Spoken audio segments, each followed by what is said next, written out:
Hello, everyone, and welcome to another MFSA podcast. Today, we'll be discussing the role of social media, financial promotions, and as well the recent phenomena of Finfluencers. We'll be also discussing the different definitions and terminologies related to this aspect so that for you to better understand how Finfluencers operate. Today, I have with me Charlene and Isaac who will be discussing this topic.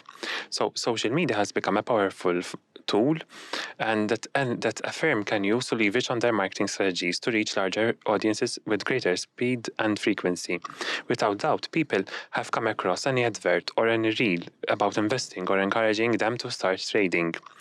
So, Charlene, can you please explain in this regard the concept of financial promotions and the type of influencers?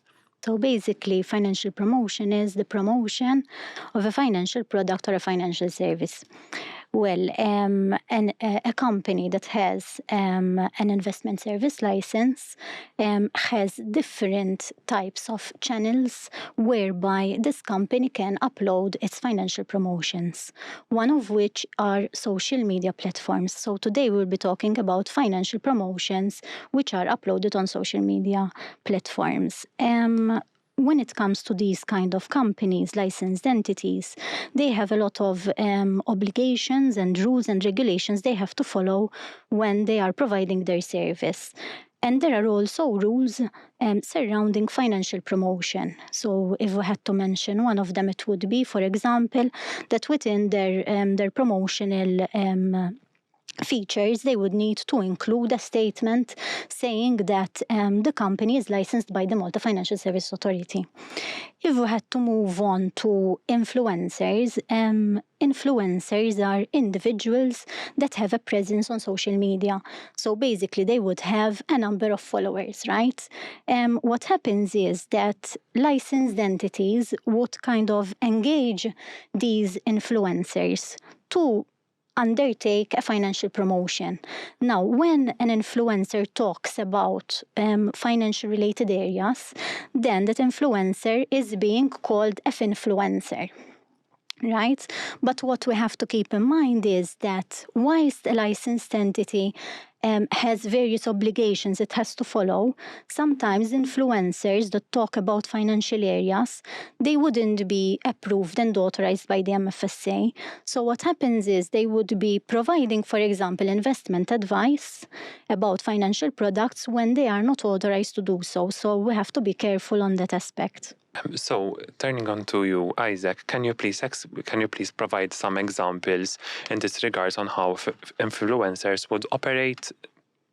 So at the most basic level, you will have these influencers issuing posts on social media, trying to encourage their viewers and followers to use the services of a particular company. Sometimes you could also see the use of affiliated links, whereby the users of these links would be given certain benefits or maybe discounts when using the services of these companies. And obviously the key thing to keep in mind is that these influencers would be paid by these companies when making these posts.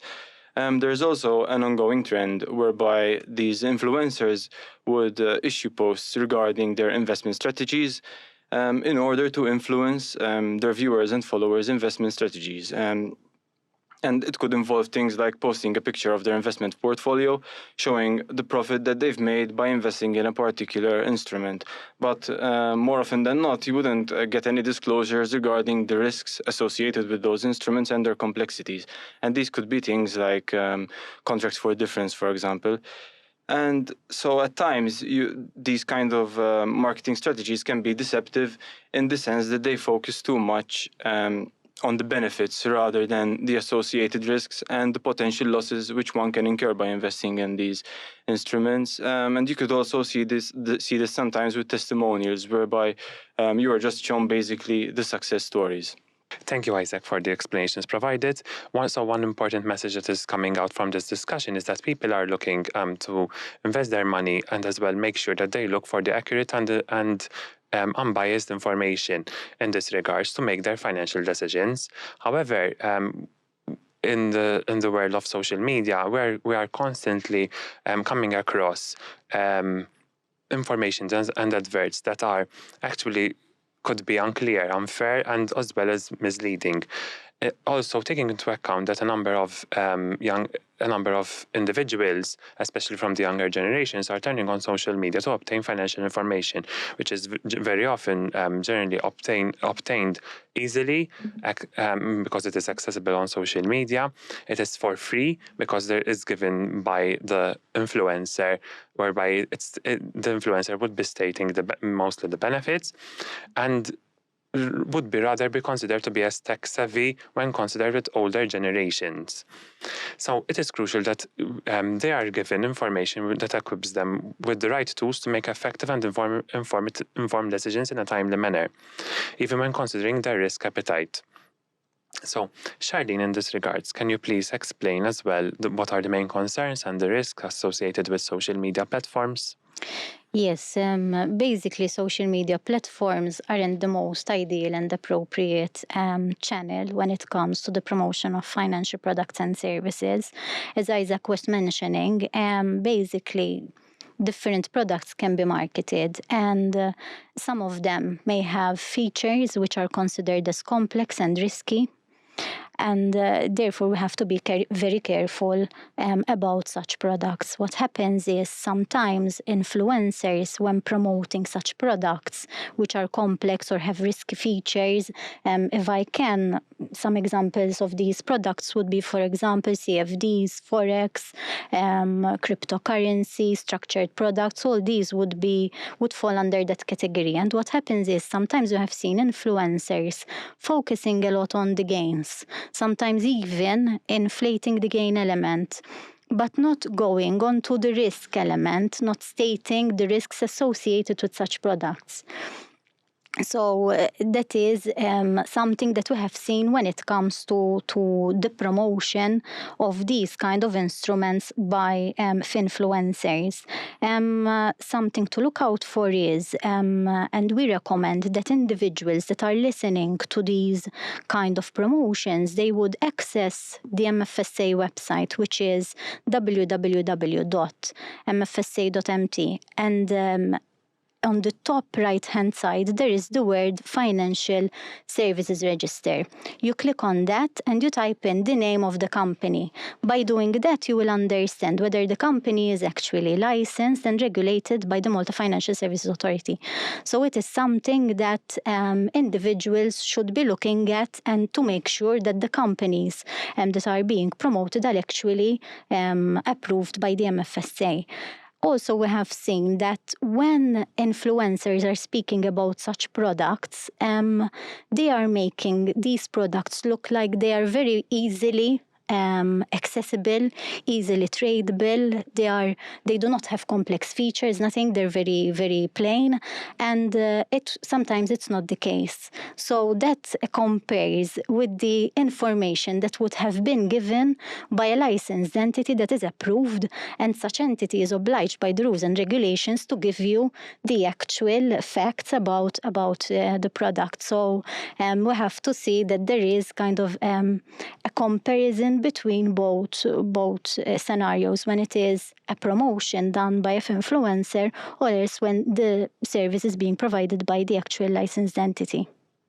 So this is a very good insight that Charlene has provided just now with respect to the differences between the Finfluencers and as well the investment advice provided by an investment services license.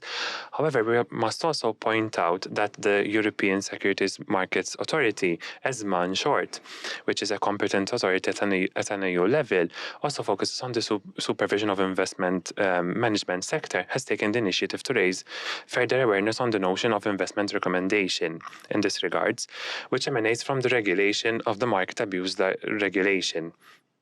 So in this regards, Isaac, perhaps can you please explain briefly the notion of investment recommendation? Both ESMA and the MFSA are raising awareness with regard to the requirements which stem from the market abuse regulation when posting investment recommendations through social media. And in fact, ESMA has gone a step further by issuing a warning with regard to the risks associated with market manipulation when making such posts. In reality, the definition of investment recommendation under the market abuse regulation is very broad. So anything like a video or a social media post which gives investment advice or ideas, whether directly or indirectly, could actually be considered to be an investment recommendation.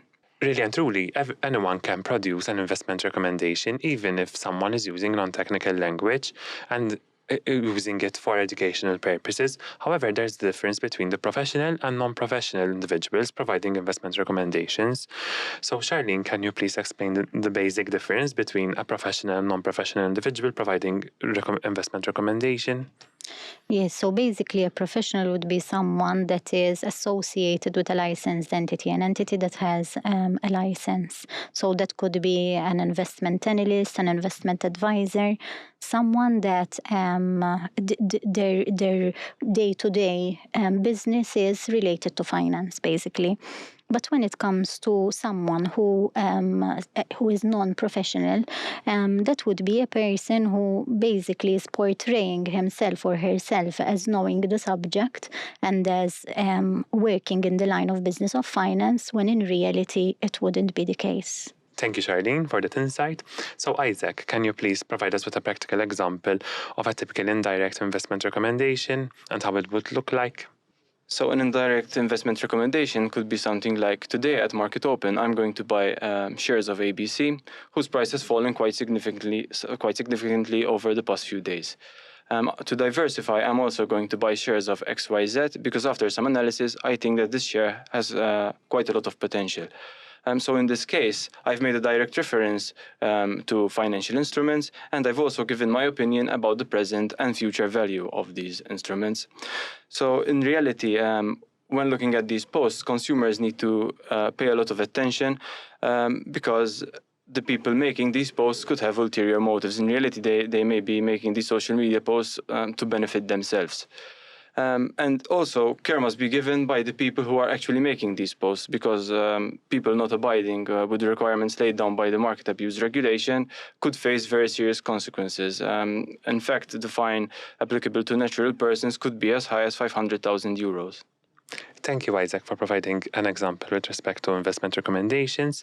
So to conclude, each one of us must exercise extreme caution when viewing financial content online on social medias, especially in view of the surge in scams that we are actually witnessing, and which can be difficult to recognize whether it's genuine or not. Before engaging with any financial services firm promoting on social media or making an investment decision, it is crucially important to obtain the necessary information before undertaking an investment decision. So remember this simple rule, that some things are too good to be true. So please ensure that you do your research and consult licensed entities before investing. So thank you, Charlene, and thank you, Isaac, for your insights today on this topic. So thank you as well for the viewers for tuning in, and we hope you've learned a bit more about social media and the role of full influencers in this regard. We remind you to subscribe to our channel, to follow as well our podcast, and keep updated with any insights on respect to financial matters.